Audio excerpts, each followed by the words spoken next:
Good morning. Happy Easter.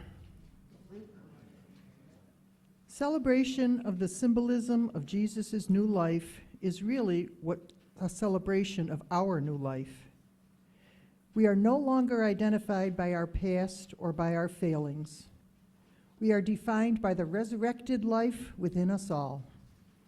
The recognition of the light shining in each and every one of us. So today we light the chalice as a symbol of that eternal light that we carry within each of our hearts. Let there be light in our lives.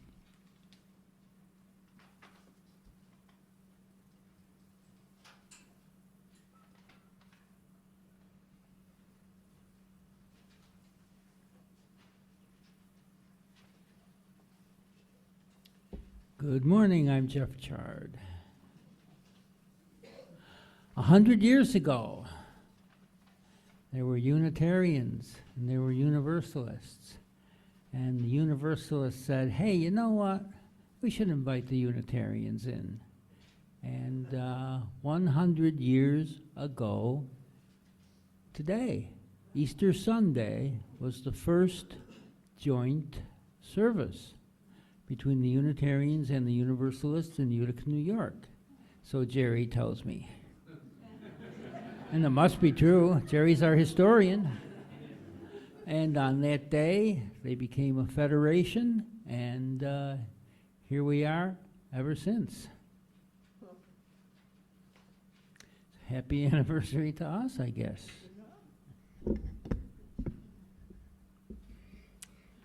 Just a couple of things to mention. If anybody wants to see the expanded photo gallery of No Kings, many of you are in it. There is a link in yesterday's MailChimp. There will be a link in next week's newsletter.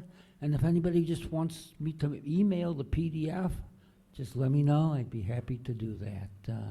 Many of you are in those photos because many of us were there. Also, in the MailChimp, in next week's newsletter, and in this, is information about the next Soul Matters cycle, information about the Blessings Basket, and information about the new Tai Chi Chi. I hope I'm mispronouncing that correctly. Okay. That's on Friday mornings, and Michelle Crystal is rocking it with that. There's already like almost 20 people that are coming now, right? On. I'd say between 15 and 20. Okay. So yeah, Friday mornings, 10:30. If you're new or recent, please fill out one of these if you haven't already. That's how you can receive our weekly newsletter, among other things. Whoever you are, whatever you believe, whomever you love, you are welcome here.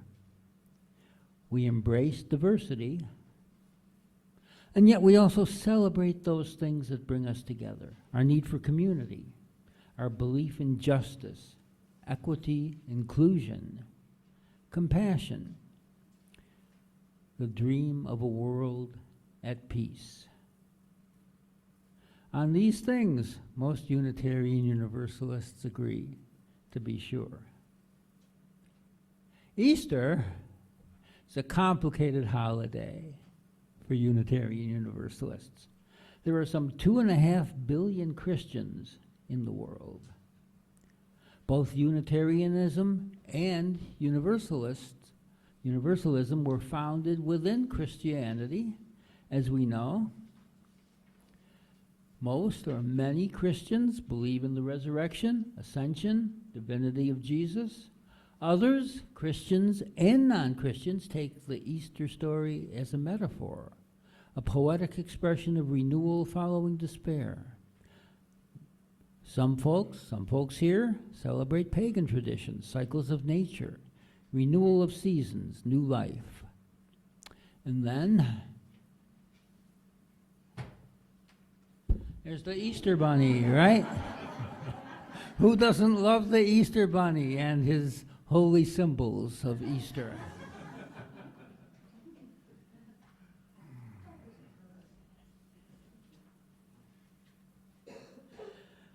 I'm sure that all of these things are celebrated individually and collectively within this beloved community that gathers here today.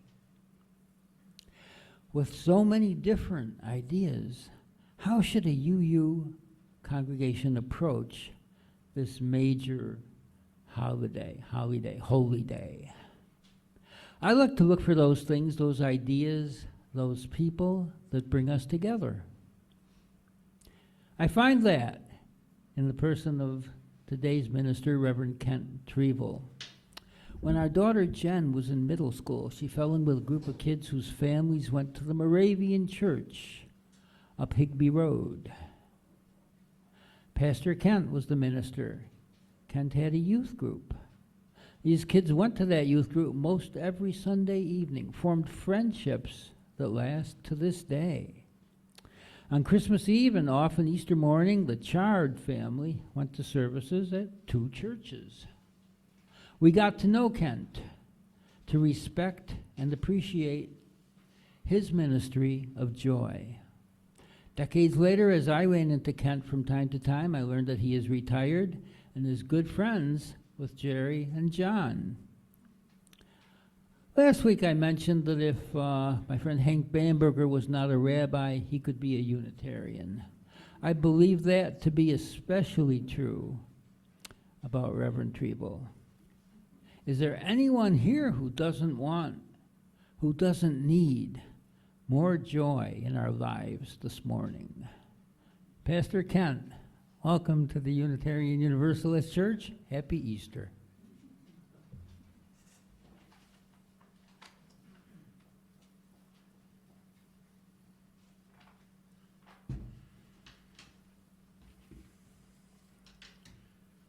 Welcome to Easter.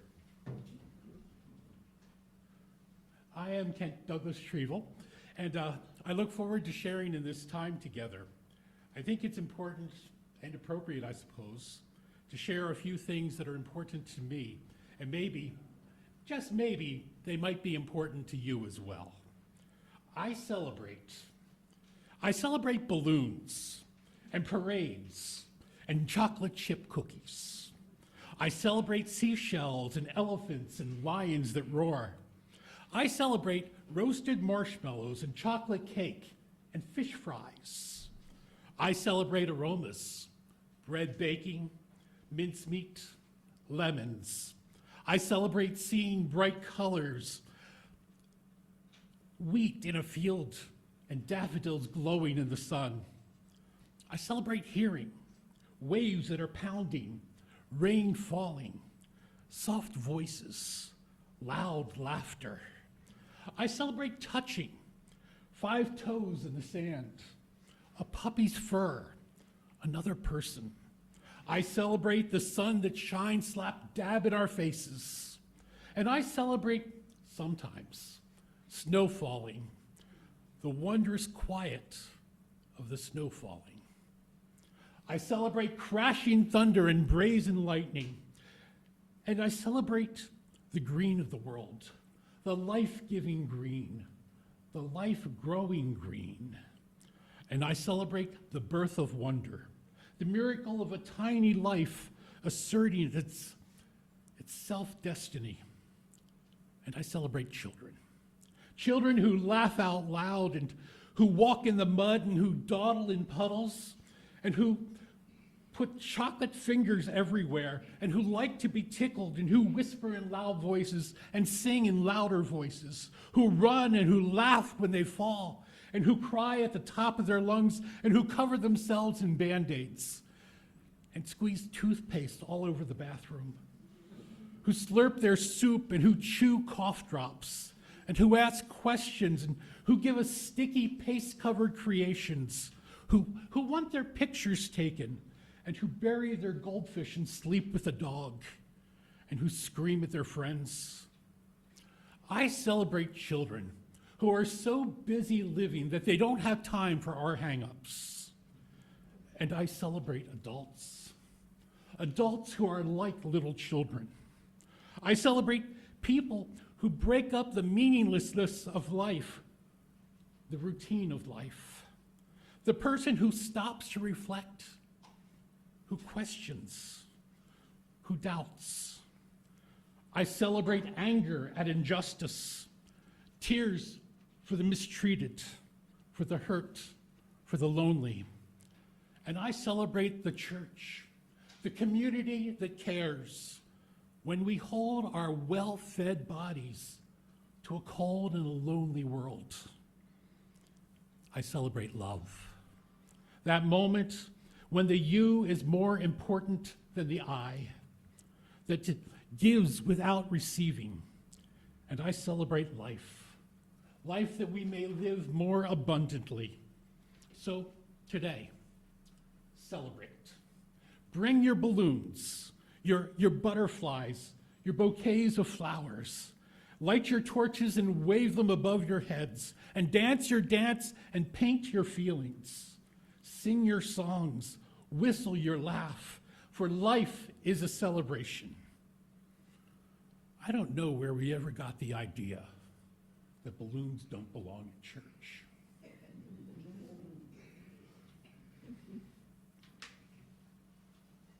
Our opening hymn is number 61, Will the Earth Waken Again? Choir, please.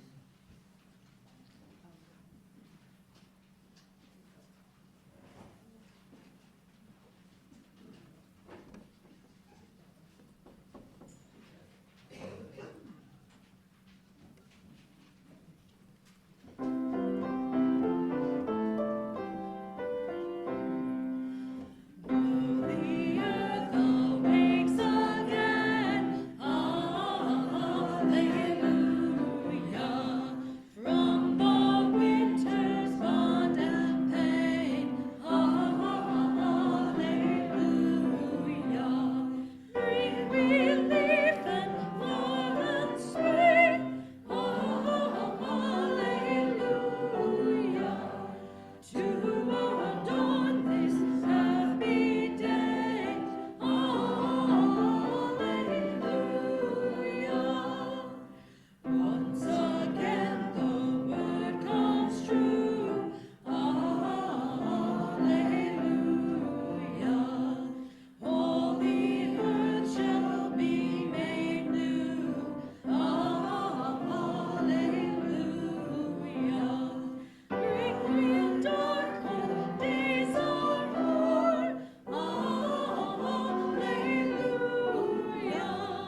Good morning. Who's ready for a story? Where do you want these kiddos to sit? Right here on the floor? Thanks, guys. All right. Just make sure I don't trip over you, okay? Can you, like, take 3 scoots back? Like, right where Ani is? Please, sir. We are looking for Easter today by Dory Chaconas and illustrated by Margie Moore. Little Bunny poked his nose out of the burrow. Something was in the air. It smelled like sunshine and warm breezes and clear, flowing water. Good morning, Beaver, Bunny called across the pond. What is that smell in the air? Beaver sniffed a big sniff. I do believe, she said, it smells like Easter. What is Easter? Bunny asked. I think, Beaver said, Easter is a basket. A basket? Bunny asked. I can make one for you, Beaver said, if you'll help me gather branches. I need to make my lodge bigger. Little Bunny gathered branches, and Beaver wove a basket of reeds. Thank you, Beaver, Bunny said. Little Bunny carried the basket to Woodchuck's den. Good morning, Woodchuck, Bunny said. Look, I have Easter. It is a very nice basket, Woodchuck said, but it isn't Easter. Then what is Easter? Bunny asked. I think you'll have Easter if you fill your basket with grass, Woodchuck said. I'll give you some if you will help me dig this tunnel. I need to make my den bigger. So Little Bunny dug into the dirt and helped Woodchuck. Then Woodchuck gave Bunny enough new grass to fill his basket. Thank you, Woodchuck, Bunny said. Little Bunny swung the basket as he walked to Mouse's house. Good morning, Mouse, Little Bunny said. Look, I have Easter. It's lovely, Mouse said, but it isn't Easter. Then what is Easter? Bunny asked. I think you'll have Easter if you put something sweet on top of the grass, said Mouse. Little Bunny looked at the berries Mouse had picked. Are those berries sweet? He asked. Yes, Mouse answered, and you can have some if you'll help me pick them. I need more food for my growing family. So Little Bunny reached up and picked the berries off the highest branches. Now Little Bunny was sure he had Easter. He took the basket to Robin's tree. Good morning, Robin, Bunny called. Look, I have Easter. But Robin didn't look. Oh dear, she said. The wind blew my nest away. Now I don't have a place for my eggs. What kind of place do you need? Bunny asked. I need a place that's round and deep. I need a place that's soft. I need a place near food. Little Bunny looked at his basket. It was round and deep. The grass was soft, and there were sweet berries to eat. Like this? Bunny asked. Robin looked in the basket. Yes, she chirped. Little Bunny hugged the basket to his chest, but when he looked at Robin's sad face, Bunny said, You can have my basket for your nest. Little Bunny hung the basket on a branch. Then he went home. Would he ever have Easter? For many days it rained, and Little Bunny didn't leave his burrow. Then one day a voice called, Little Bunny, come out! Bunny crept out of the burrow. A wren was waiting. Come with me, Wren said. I will show you where to find Easter. Easter? Little Bunny asked, but I already found Easter. and then I gave it away. Come, said Wren. Bunny followed Wren to Robin's tree. Beaver was there with 2 babies. Woodchuck was there with 4 babies. And Mouse was there with 8 babies. And in the basket nest, there were 3 baby robins. Is this Easter? Bunny asked. Wren nodded. Easter is new life, she said.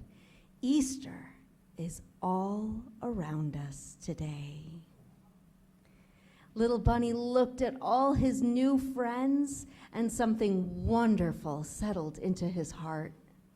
It was a feeling of sunshine and warm breezes and clear flowing water. At last, Little Bunny had found Easter. The end.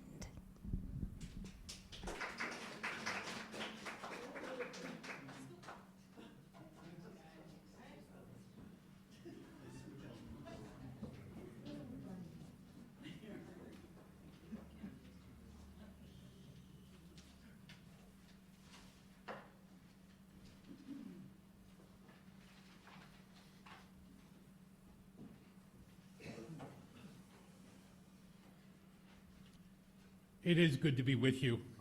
I appreciate the invitation, your kind welcome. I don't know if I have any profound words of wisdom, rarely do. I simply hope that today somehow something encourages your soul for these moments together. Being with the faith community, leading in its worship is perhaps what I miss most in retirement. I think it's important for people to gather together for a purpose that is larger than ourselves. I say that to preface to a larger conundrum. Why did I agree to do Easter in a Unitarian Universalist church? I'm a Moravian, and the nickname for us is the Easter people. This morning, Moravians around the globe gather before sunrise with shouts of, "He is risen, he is risen indeed." And we participate in a liturgy which states the core beliefs of the Moravian Church. And we've done that every year since 1732, which is about 150, 200 years after we were initially founded. And I find myself in a UU church, which, while it acknowledges distinctly Christian affirmation, is also proudly open to other faiths and humanist perspectives. For all these years, I have really only preached one sermon on Easter Sunday, and I find that this is an odd place to be. Or is it? In our recent past, we have watched as political powers have solidified its hold on our nation. Certain people, the immigrant communities, our trans sisters and brothers, LGBTQ plus individuals, our Hispanic siblings, women, the poor, the hungry, the homeless, even the average worker folk are finding themselves more and more endangered and marginalized.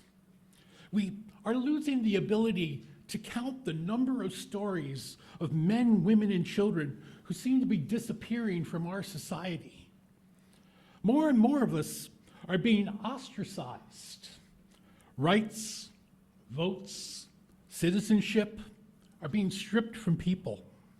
The ability for working people to unionize is disappearing.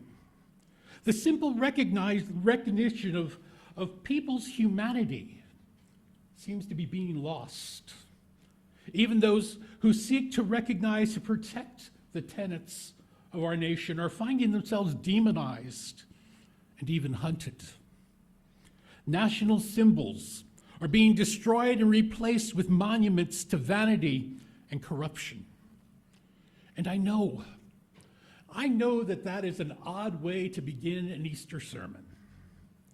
Usually we're exploring the themes of resurrection, the many small and large ways that we experience life and growth.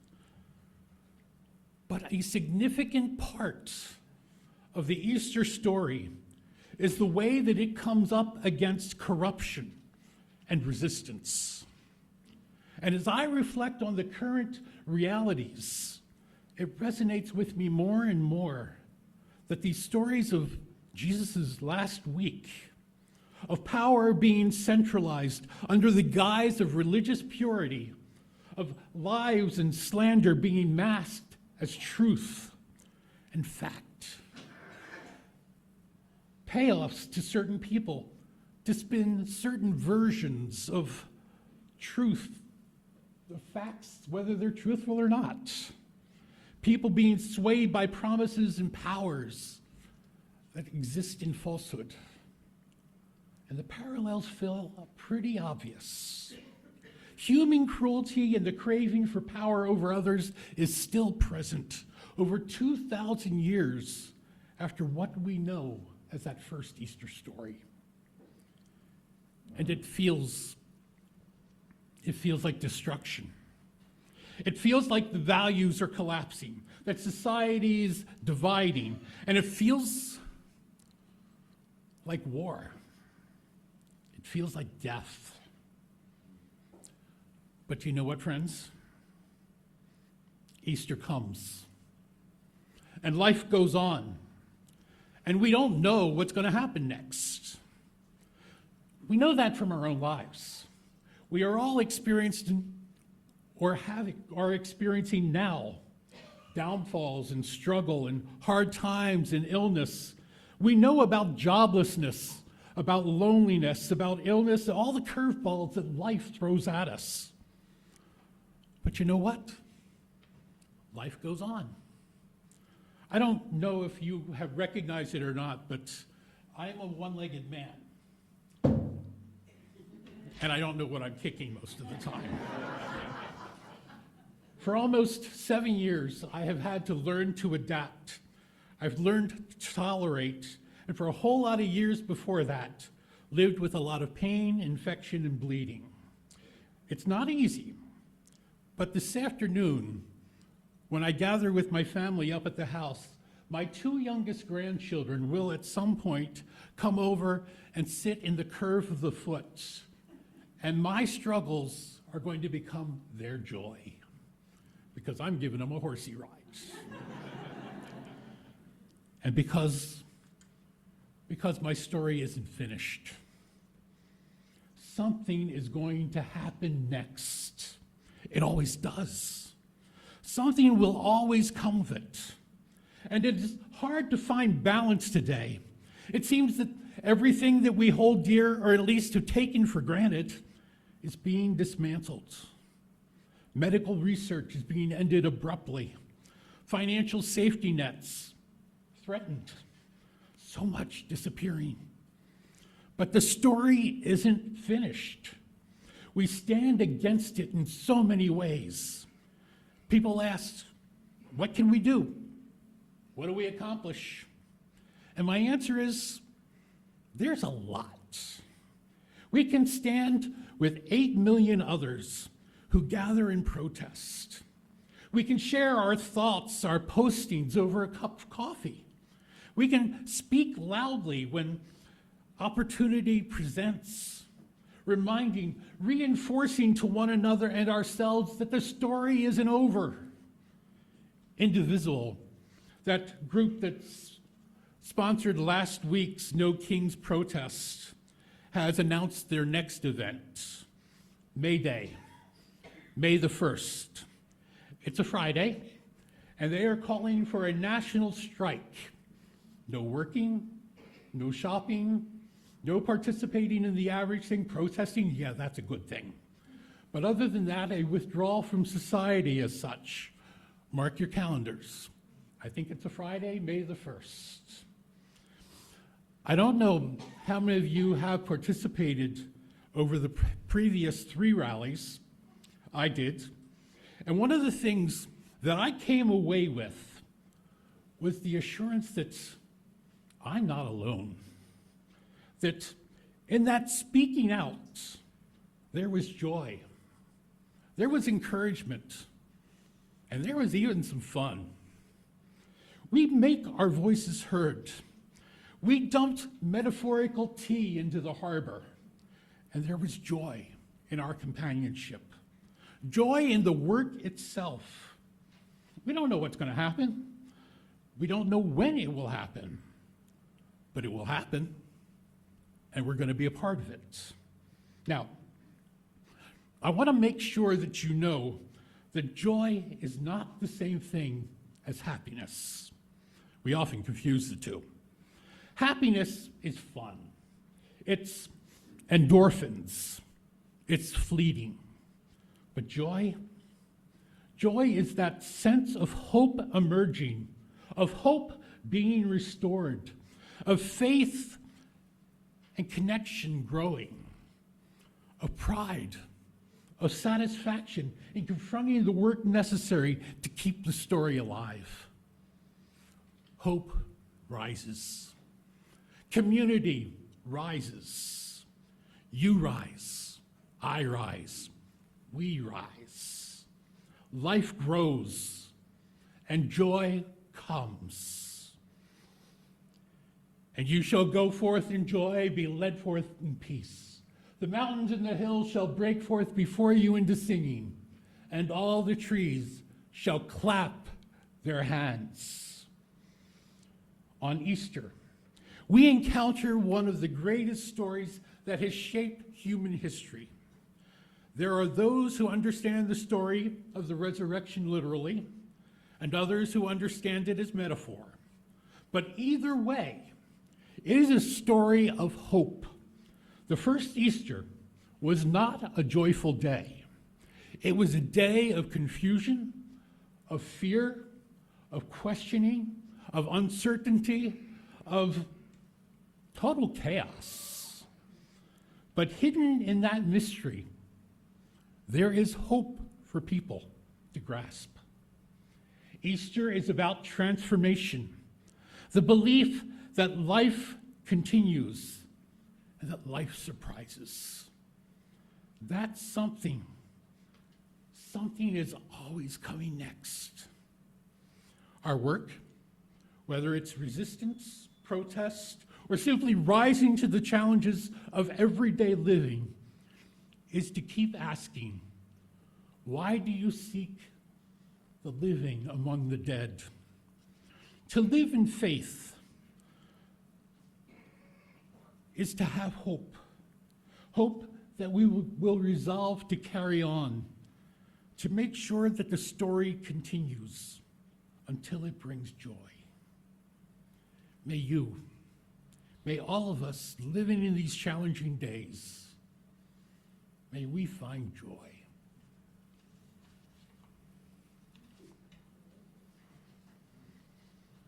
Please join us for hymn number 63. Spring has now unwrapped the flowers. Choir.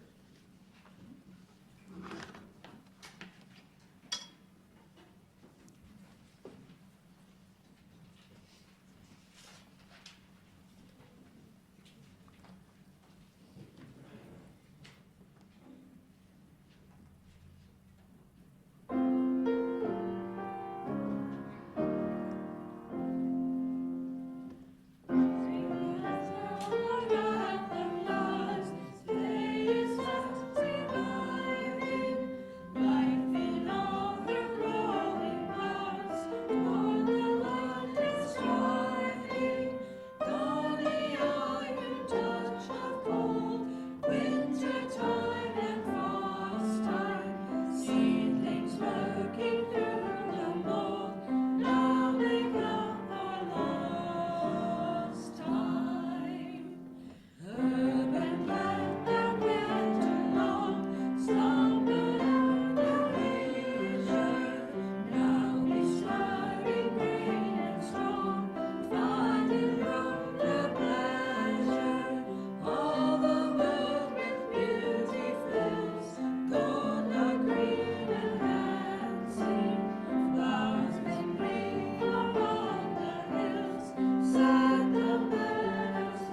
Well, it's time for one of our favorite parts of the morning, isn't it?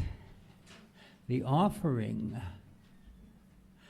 Generally, during the pledge time of the year, we take the time in the offering segment to talk about the pledge campaign. There were 5 people on that team. Jack Pendrak, because he doesn't have enough to do here. Barb Freeman, Paul Hadley, Glenn Coyne, and me. And I gotta tell you, it's a slog. There are people here I can see who have been on that team. There are people online who have been on the Canvas committee, who have headed up the Canvas. There are people here who have done that.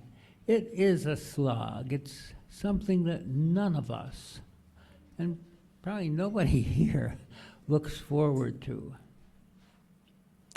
Today, I come bearing good news.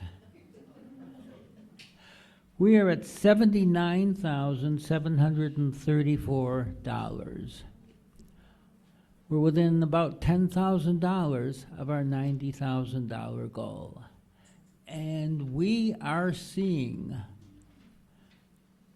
the possibility, maybe even the likelihood, that we are going to achieve our goal. We know that the money is out there, that there are people who have not yet turned in their pledge cards, made a gift, made a pledge, and if folks can do that, if folks can do that in the next week, we can wrap up this pledge campaign when we were hoping to, and you won't hear about it again for another year.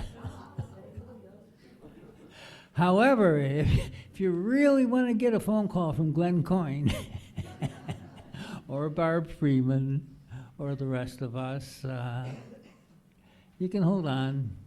But 2 things. We deeply appreciate your generosity this year. And if you haven't pledged or made a gift yet, we really hope that you will. Thank you so much. Will the welcoming ministry come forward to take the offering, please? Oh, and the choir's going to do something. Are you going to tell them?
I would invite you now to relax, to breathe deep, close your eyes or don't, and to think with me.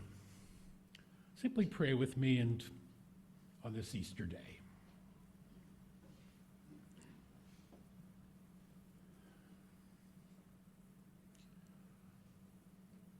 When the world seems dark, events occurring beyond our imagination and understanding, when hope is gone and so much feels lost, let us discover the power of a new day, the rising tide of optimism within ourselves. Let us remember the power of Easter, the possibility of everlasting creativity, that we possess a fathomless ocean of energy and love. When we feel disappointed with an apparent lack of success and shrinking imagination, which limit the limitations of our hearts, refresh us with breezes of new hope and of new possibilities and persistent encouragement. When we sense doors closing in, windows opaque, when we beat against destiny, let us be reminded that darkness always turns to dawn and that joy comes in the morning. Let this Easter open within us new reasons to hope, new energies to work, and new thoughts to shape ourselves and our world. Remind us of spring. Remind us that war and that we will end, but that all things shall go out with joy and be led forth with peace. And the mountains and hills shall break forth before us into singing, and all the trees of the field shall clap their hands. So go with joy. Happy Easter.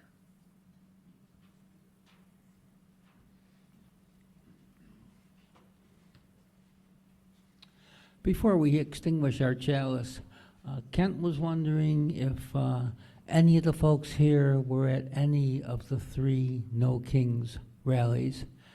Could I ask you once again, please, to stand up if you were at any of the 3 No Kings rallies? Pretty good, huh? You're welcome to hang with us on May Day, Kent. And now our words with which we extinguish our chalice.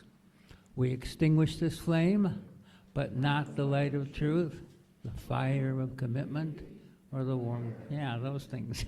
Which, until we meet. That was great, huh?